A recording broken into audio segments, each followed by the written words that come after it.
Hi, welcome. I'm so glad you're here. Thank you for joining me. I felt really strongly that I needed to just hop on a video here and share a message with you today because I had an experience this afternoon, and it really had a profound effect. It really made me feel like I needed to just to say this and to share this message with you. I was over at my local drugstore this afternoon. There's a post office in it, and so I was in a lineup to deliver a package, to send a package off, and there was another lineup for something else that was about sort of 8 or 10 feet off to one side, and there was a woman in that lineup. She's really well dressed, and I would guess she was about my age. But what really struck me, because I saw her from the side, so I saw her in profile. What really struck me, you couldn't miss it, were her lips. Her lips were out probably about 3/4 of an inch out past her face. Clearly, she'd had some kind of an injection done to fill out her lips like that. And to me, it looked crazy. It looked kind of ridiculous. I mean, it was so obvious that it wasn't natural, that this was something that she'd had done to herself.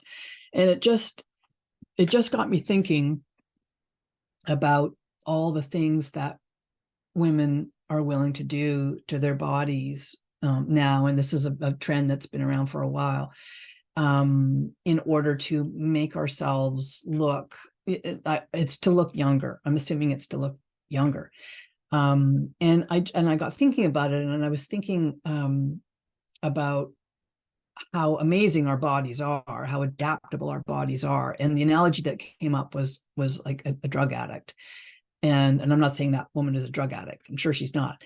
But here's the thing: when a drug addict takes a hit of narcotics, that person does it to get the high.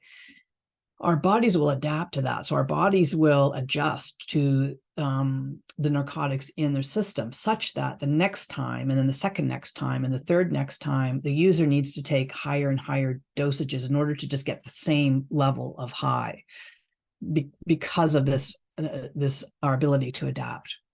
And I'm using this as an analogy because I think something similar happens with women who get different cosmetic procedures done, but it's more in the mind rather than the body adapting. It's in the mind adapting, in that when they look in a mirror, they adjust to the way they look with these procedures, the Botox, the fillers, and so on.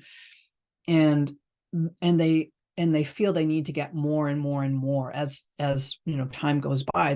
They need to get higher dosages or more procedures or more injections and so on. And I'm sure if you're like me, you've seen a few women who have taken it to such an extreme level that their face starts looking, really, it starts looking hideous.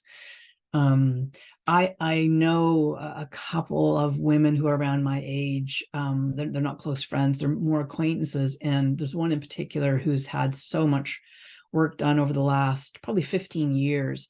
If you looked at a photo of her from 15, 20 years ago, and you look at a photo of her today, that you would think they're not even the same person. Her face has changed so much. And she was a beautiful woman, but she is just obsessed with looking young. And she no longer sees herself the way others see her. She's just caught up in this, it's kind of a trap where she's got to keep doing it and keep getting more and more. And her face is really completely frozen now.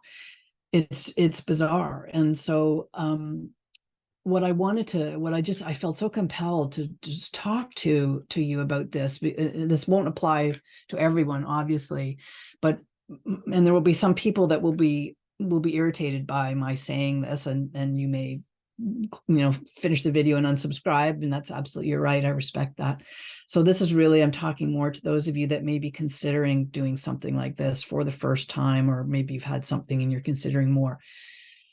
I would love to encourage you to take that money and put it into something that will actually serve you better, because it's a bizarre state of our culture that we've arrived in, whereby so many women are willing to mutilate their bodies and have silicone pads put in, or paralyze, injecting a poison into their faces to paralyze the muscles, or to fill in the wrinkles, or to have the fuller lips that they maybe felt they had when they were younger. And I understand that. I mean, my body's changing a lot too.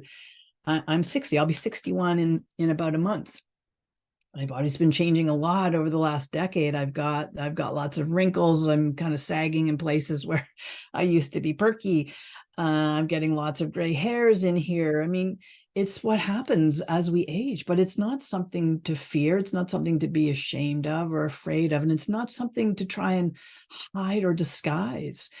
To me, when I see an older woman who is really confident in her own skin and who embraces where she is in her life, that to me is true beauty, because that's beauty from the inside out.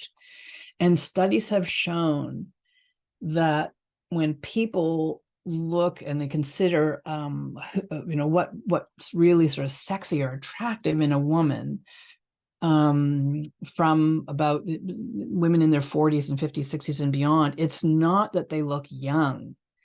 It's that they're confident. They have self-confidence. That's what men find truly sexy, truly attractive in a woman.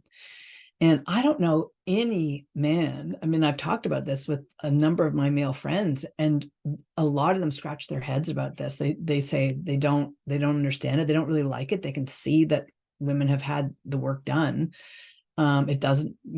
They all have said they don't think it makes them look better, and so they're kind of confused by that. But I know there's a lot of pressure. There's an enormous amount of pressure on women to look a certain way, but it doesn't mean you have to give in to that. And so if there's even one person out there who hears this message and decides, you know what, I'm just going to let that go. I'm just going to accept where I am in life. I'm going to do the best I can to be the best version of myself. Absolutely. I'm going to eat as healthfully as possible. I'm going to drink lots of water. I'm going to try and get enough sleep. I'm going to get as much exercise as I can. Those are the things that will really contribute to your feeling strong and healthy and confident and sexy.